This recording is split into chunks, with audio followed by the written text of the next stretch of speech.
हमारे साथ हैं लोकप्रिय और ख्याति प्राप्त कलाकार श्यामल दास। जैसा कि हम सब जानते हैं, हर बच्चे में कोई न कोई प्रतिभा छुपी होती है, सृजन करने की, कुछ रचनात्मक करने की। और अगर बच्चे की इस प्रतिभा को निखारा जाए तो निश्चित रूप से व्यक्तित्व में भी निखार आता है और जीवन में आगे बढ़ने का भी सलीका और तरीका हमें मिलता है। श्यामल दास जी बहुमुखी प्रतिभा के धनी हैं, चित्रकार हैं, फोटोग्राफी करते हैं। इनके कई चित्रों का, कई छायांकन का प्रकाशन बहुत प्रसिद्ध संस्थानों द्वारा किया जा चुका है। व्यंग चित्र बनाते हैं, पेंसिल आर्ट करते हैं। सबसे पहले इनसे ये पता करते हैं, इतने सारे जो आर्ट फॉर्म्स हैं, क्या आप इसमें शुरू से रुचि लेते थे या एक एक करके आपने डेवलप किया? और हमारे बच्चों के लिए भी बताइए कि क्या ये संभव है। नमस्ते बोलते हैं और बहुत बहुत धन्यवाद हमको बुलाने के लिए। पहले तो आज का दुनिया में बच्चा को पहले मोबाइल से दूर रखना है, ये सबसे बड़ी चीज़ हमने देख रहा हूँ। बच्चों कभी खेलना पसंद करता है, कभी ड्राइंग पसंद करता है, ये दोनों बा गाना सुनना पसंद करता है, गाना गाना पसंद करता है। जो आपका बच्चा कर रहा है उसको ऊपर छोड़ दीजिए आप और देखते रहिए वो कहाँ तक जाता है। वो जिस साइड में जिस तरह वो आगे बढ़ेगा उसको उसी लाइन में डालिए। उसमें बच्चा को ऊपर कोई ज़बरदस्ती मेरे हिसाब से नहीं करना चाहिए। ये नहीं उसको तेंदुलकर ही बनना है व लता मंगेशकर भी बनना है, ऐसा नहीं। वो कब क्या बन जाएगा से उसके ऊपर डिपेंड करता है। भगवान सबको कला देता है, सबको सब कुछ देता है, लेकिन उसको निखारने का ज़रूरत है। आगे बढ़ना उसका काम है। ये हम आपको यही बात बोलना चाहते हैं, बच्चा को बच्चे के ऊपर छोड़ देना आज का दिन में सबसे अच्छी बात है। जी, मैंने बचपन से चित्रकला तो मैं करते हूँ। बेसिकली ये चीज़ मेरे पास आया, हम जब खूबी बचपन में जब औवा कौखा लोग सीखता है उस समय एक किताब हम लोग को वहाँ पढ़ाया जाता है, गवर्नमेंट का किताब था। वो किताब बेसिकली रविंद्रनाथ टैगोर का लिखा हुआ था और उसका बहुत सारे इलस्ट्रेशन था जो कि नंदलाल बोस का। तो वो ब्लैक एंड वाइट इलस्ट्रेशन हमको बहुत अच्छा लगता था। बाद में उसको मैंने कॉपी भी करना शुरू किए व उसको देख के हमको अच्छा लगा। धीरे धीरे हम क्लास 10 कंप्लीट किए। उसके बाद मैंने छुपके से जाके इंडियन आर्ट कॉलेज में एग्ज़ाम दिया और उसमें मेरा 3rd पोजीशन में नाम आया। तो हम वहाँ छुपके से माता पिता को नहीं बोल के हमने वहाँ ज्वाइन कर लिए थे। तो ये एक बड़ा चीज़ है। लेकिन फ़ोटोग्राफी के बाद जब आता है, वो फ़ोटोग्राफी थोड़ी सी उम्र बढ़ने के बाद एक मेरे पास हॉट शॉट कैमरा होता था, उसी से हमने शुरू किया। लेकिन आज मेरे पास प्रोफेशनल कैमरा है। फ़ोटोग्राफी मैं कहीं पे सीखा नहीं हूँ, लेकिन फ़ोटोग्राफी का प्रोफेशनल आर्टिस्ट हूँ। क्रिएटिव विजुअल के ऊपर फोटोग्राफी करता हूँ। फोटोग्राफी का 2 पार्ट है, एक टेक्निकल पार्ट है और एक विजुअल पार्ट है। तो विजुअल पार्ट में मैं बहुत स्ट्रांग हूँ, जिसके वजह से मेरा फोटोग्राफी अच्छा होने लगा। जी, शुरू से ही कला के प्रति आपकी रुचि थी, लेकिन आपको अपने पेरेंट्स से छुप कर एडमिशन लेना पड़ा। क्या उस वक्त भी ऐसा पेरेंट्स को लगता था कि करियर के रूप में चित्रकला या कोई भी कला बच्चे को आगे तक नहीं ले जाएगी? और क्या ये आज के पेरेंट्स को भी लगता है? इसीलिए हमने शुरू में ही बोला कि बच्चा को अपने ऊपर छोड़ देना चाहिए। हमको छुपके से लेना पड़ा क्योंकि मेरा फादर चाहते थे कि मैं इलेक्ट्रिक इंजीनियर बनूं। हम पढ़ाई लिखाई तो करते थे, लेकिन वो हमको ज़्यादा आकर्षण किया था वो ड्राइंग। तो आज एक प्रोफेशनल आर्टिस्ट हूँ, फोटोग्राफी भी करता हूँ, हेरिटेज फोटोग्राफी करता हूँ और मैं कार्टूनिस्ट भी हूँ। मैं कार्टून भी बहुत करता हूँ। जी, अगर बच्चे को कला में रुचि हो, उसमें आगे बढ़ना चाहते हो, तो आप बच्चों को क्या सलाह देंगे, किस तरह से शुरुआत करें? शुरुआत बच्चा ऐसे ही करता है, कुछ कुछ चीज़ ड्राइंग देख के उसको लगता है जहाँ हम इसको कॉपी करें। बेसिकली लोग बोलता है इसको कॉपी कर रहा है, लेकिन ये हम कभी नहीं बोलते हैं कि बच्चा कॉपी कर रहा है। हम बोलते हैं बच्चा उसको देख के ड्राइंग कर रहा है। बच्चा जब कोई ड्राइंग देख के ड्राइंग कर रहा है, उसके बाद धीरे धीरे वो सब्जेक्ट देख के ड्राइंग करना शुरू कर देगा। उसके बाद वो अपना विजुअल को क्रिएट करना शुरू कर देगा। तो ये धीरे धीरे आगे बढ़ जाता है और ये बढ़ेगा ही। दिमाग में आर्टिस्ट बनने का होता है, वो धीरे धीरे आगे बढ़ जाता है। और नंबर 1 होने से उसको सारे कुछ मिल जाता है, उसको जॉब भी मिल जाता है, दुनिया में सारे पॉजिटिव काम करने के मौका भी मिलता है। बेसिकली वो बाद में एक अच्छा इंसान भी बन जाएगा, समाज के लिए एक पॉजिटिव आदमी बन जाता है। तो इसीलिए हमको ये बोलना बहुत ज़रूरी है, बच्चे के ऊपर छोड़िए और उनको आगे बढ़ने दीजिए, उसके ऊपर कोई ज़बरदस्ती ना करे। जी, अगर भारतीय परिवेश की बात करें, भारतीय परिदृश्य की बात करें, तो हमारे देश में जो बड़े बड़े चित्रकार हुए हैं, चाहे वो राजा रवि वर्मा हो, नंदलाल बोस हो, ऐसे भी बहुत सारे नाम हैं और ये एक प्राचीन कला भी रही है। हमेशा गुरु का ज़रूरत पड़ता है, क्योंकि आप राजा रवि वर्मा के बात बोले हैं, हमको बहुत अच्छा लगा ये बात। लेकिन और एक बात बोलता हूँ, जे हम जिसको गुरु मानते हैं व जिससे हम प्रभावित हूँ, ये सबसे बड़ी बात नंदलाल बोस वह बिहार का जन्मे हुए आदमी हैं। अच्छा। और नंदलाल बोस हवेली खड़गपुरा से उनका रिश्ता है।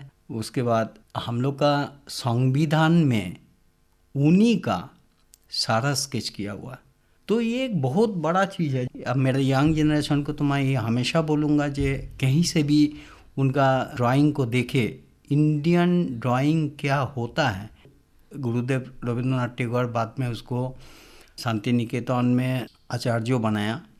जब पंडित नेहरू को लगा जे हम लोग का संविधान बन गया है, इसको अच्छा से डेकोरेशन करना चाहिए, तब गांधी जी के पास बोला, तो गांधी सीधे बोला आप टैगोर के पास जाइए, वही रास्ता निकाल देगा, वो सारे काम कर देगा।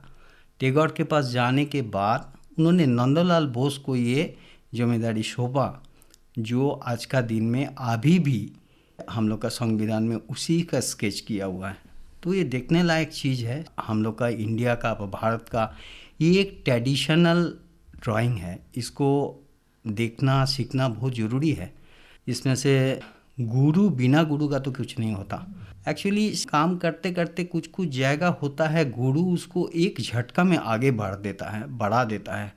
जी, चित्रकला हो, मूर्ति कला हो, गायन हो या कोई भी फील्ड हो कला के किसी भी आयाम को आप लेकर आगे चलना चाहते हो, तो बच्चे को एक न एक गुरु की ज़रूरत पड़ती है, जहाँ उसकी प्रतिभा को और तराशा जा सके।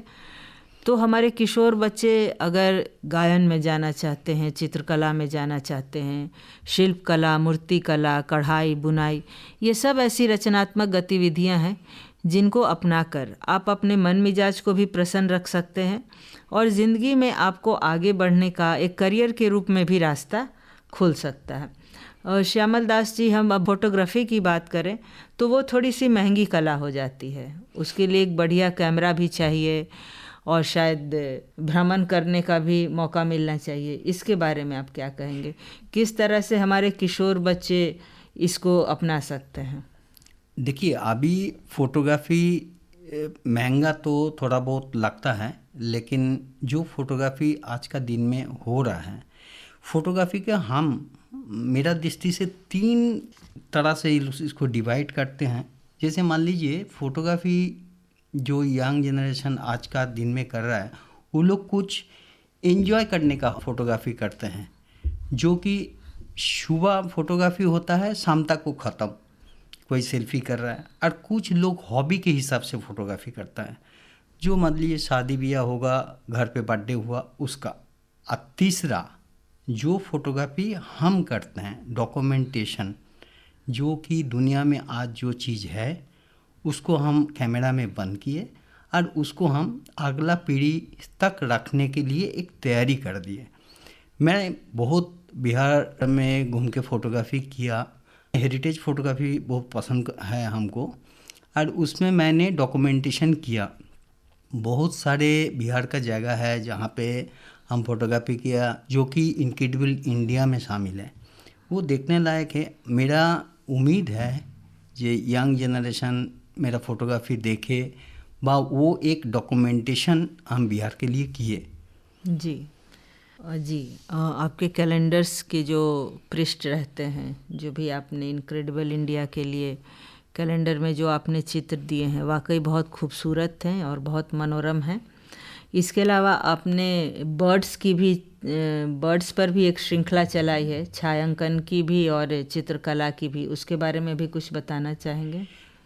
देखिए, बार्ड का श्रृंखला चलाने के लिए मैंने बहुत दिन से मेरा ये एक सोच था, जे आज का न्यू जनरेशन जो लोग गांव में कभी नहीं जा पाता, गांव में घूम के चिड़िया को देखना व उसका आवाज़ सुनना, ये बच्चा लोगों के धीरे धीरे कम होते जा रहा है।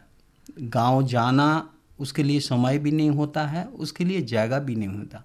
तो गांव जाके चिड़िया देखना एक शहर का बच्चा के लिए ये डिस्टेंस काफ़ी बढ़ते गया। हमने शुरुआत किए जब हमको समय मिला कोरोना के टाइम में 2021 में द वर्ल्ड ऑफ बर्ड्स करके काम शुरू किया, जिसका एक सीरीज़ है। उसमें सारे बच्चों को वही नंदलाल बोस के तरह हमने स्केच कर किए, only black and white. Series में भी 75-80 के ऊपर स्केचेस है, सब बिहार में अवेलेबल चिड़िया है। और हम एक एग्जीबिशन के तरह बनाया उसको, वो कि नहीं जो कोई गैलरी में जाके एग्जीबिशन करना, बड़ा हॉल है तो मैं कहीं पे भी उसको एग्जीबिशन लगा सकते हूँ जो कि न्यू जनरेशन आके देखे।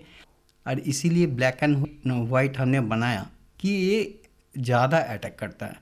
बिहार में कहीं जगह पे हमने एग्जीबिशन किए हूँ और बच्चा लोग आके देखा उसको, कहीं कहीं बच्चा तो वहीं बैठ गया कॉपी करने के लिए। जी, जैसा कि हम जानते हैं आजकल का जो समय है बहुत आपाधापी का समय है, और हमारी जो युवा पीढ़ी है वो भी काफ़ी प्रॉब्लम से गुजरती है, कभी पढ़ाई को लेकर, कभी करियर की चिंता में, कभी आसपास का जो समाज है, कभी मोबाइल की तरफ ज़्यादा अट्रैक्ट होकर बहुत लोग बच्चे बिगड़ रहे हैं, ड्रग्स के तरफ चले जाने का खतरा रहता है। कभी बच्चों का रीति और नीति दोनों में काफ़ी ह्रास हुआ है पहले की अपेक्षा। तो आजकल ये भी देखा जा रहा है कि बच्चों में कभी चिड़चिड़ापन, असामाजिक व्यवहार की प्रवृत्ति, डिप्रेशन, ये सब बढ़ रहा है। चलते चलते आपसे ये जानना चाहेंगे कि हमारे किशोरों को अपना जीवन का रुख किस तरफ रखना चाहिए कि इन सब से वो दूर रहें, डिप्रेशन के शिकार ना हो, मन को कला में किसी भी तरह की वो कला हो, कढ़ाई ही क्यों ना हो या चित्रकला हो, खाना बनाना हो, गाना गाना हो, हारमोनियम बजाना हो, किस तरह से एक कला का चुनाव करें जो उनके जीवन को एक रचनात्मक और कलात्मक दिशा मिल सके। देखिए, हम लोग को कला के हिसाब से अगर हम दो भाग में डिवाइड करते हैं, एक विजुअल आर्ट और एक परफॉर्मिंग आर्ट। ये दोनों आर्ट को अगर हम समाज के अंदर व न्यू जनरेशन के अंदर इस्टेब्लिश अगर करते जाए तो उन लोग के अंदर से नेगेटिव चीज़ हमेशा दूर भागते रहेगा। जैसे हम लोग कहीं पे अंधेरा में अगर लाइट जला देते हैं तो वो अंधेरा दूर हो जाता है। इसीलिए मेरा कहना यही है, जो भी कला, संगीत कला हो और विजुअल आर्ट हो, ये दोनों को अगर हम लोग अच्छा से अपना न्यू जनरेशन के ऊपर सिखाए तो उसके नेगेटिव साइड धीरे धीरे डिक्रीज़ होते शुरू करेगा। ये न्यू जनरेशन को अच्छा रास्ता दिखाने के लिए आर्ट एंड कल्चर को हम लोग को अच्छा से बच्चा लोगों के साथ इसको जोड़ना चाहिए। ये मेरा सबसे निवेदन है। तो इसमें मोबाइल तो दूर की बात है, उसका एक पॉजिटिव सोच दुनिया के लिए जोड़ना शुरू हो जाएगा व वो आगे बढ़ेगा, तो एक समाज के लिए एक पॉजिटिव थिंकिंग का आदमी हम लोग को मिलेगा। श्यामल दास जी, हमारे स्टूडियो में आने के लिए और इतनी रोचक और अच्छी जानकारी देने के लिए आपका बहुत बहुत धन्यवाद।